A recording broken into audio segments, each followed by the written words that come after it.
Welcome to the ACU National Road Rally, jointly promoted with the BMF and MENCAP. The rally has been running in its current format since 1989 and attracts many hundreds of entrants every year.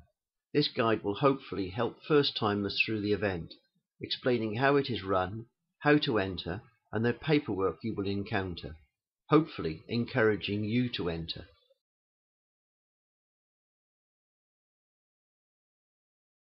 How does it work? The rally is a navigational scatter. It is not a race.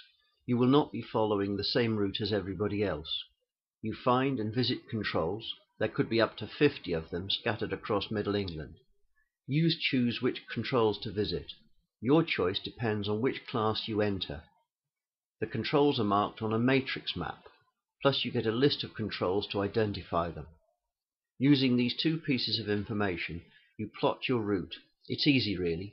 Trust me, I'll explain it in detail later. If you hold a motorcycle license and can read a map, you're in business. You will encounter the supplementary regulations, normally referred to as the regs. The organisers of this event, the Autocycle Union, are responsible for the running and management of most two-wheeled motorsport in the UK, and this is a motorsport event. The regs are the rules of the event, and you should read them before completing your entry form. You do not need any previous motorsport experience or special license to enter. You can enter by post or online. Online entries attract a small discount. You can obtain an entry form by telephone, email or post. The ACU contact details are at the end of this presentation. Depending on your experience, choice of transport or sense of adventure, there are 4 classes you can enter. It's your choice and your adventure. If you're a first-timer, don't get too ambitious. You can always go for gold next year. Having sent in your entry, and about 2 weeks before the rally, you will receive by post your matrix, list of controls, and control card, plus other stuff which is self-evident. How do we plot our route? When you entered, you decided on which of the 4 classes you were going to compete in, so you know your target mileage. It's just a case of deciding your start control and then making the distances between the controls fit your target mileage. Of course, if you can't make the mileage fit exactly, and it has to be exact, you may have to change your route or start point. It's just a juggling act. You can only visit adjoining controls when they are linked. The mileage is stated on the matrix of what you use, not the distance you travel, and sometimes your plan just doesn't fit, so you have to try an alternative. Don't forget, controls can only be visited once.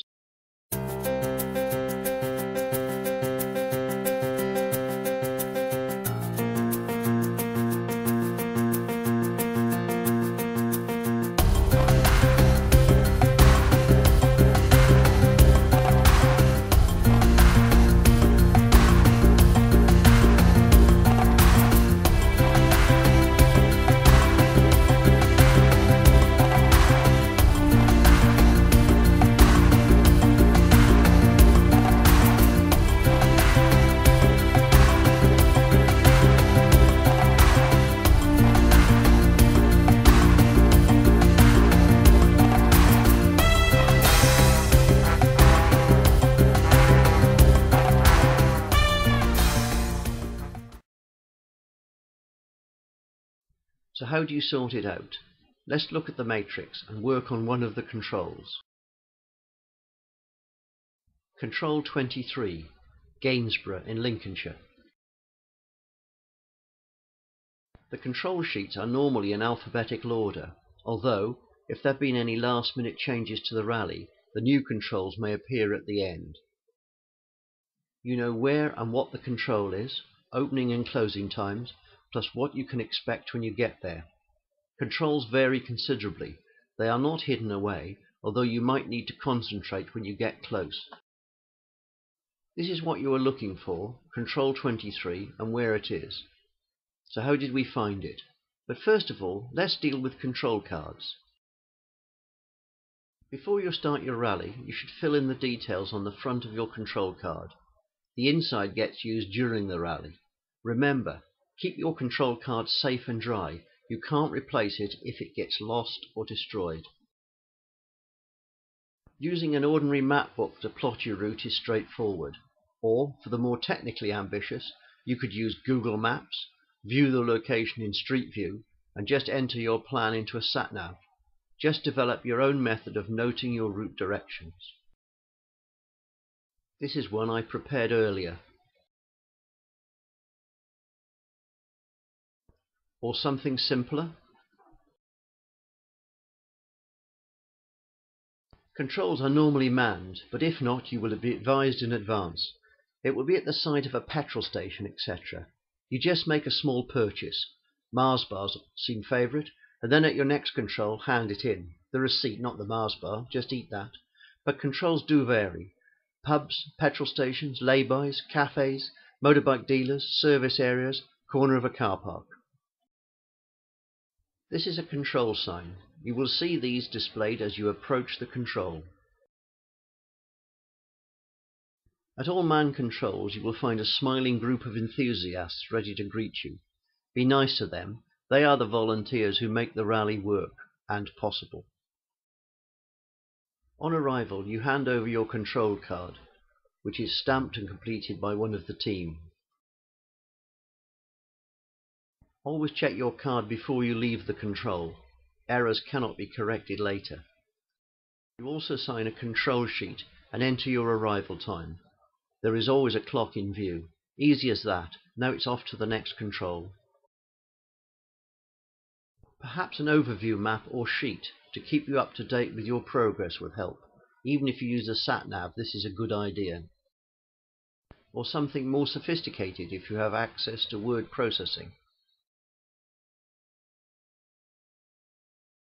So what do you get for your day out on a motorbike?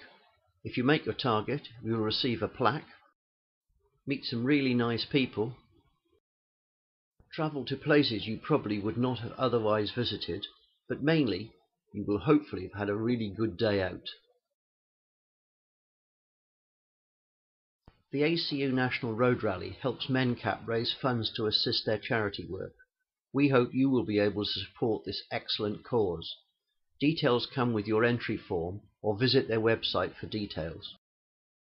British Motorcyclists Federation assists the ACU in promoting and running the National Road Rally. As promised, here are the ACU contact details,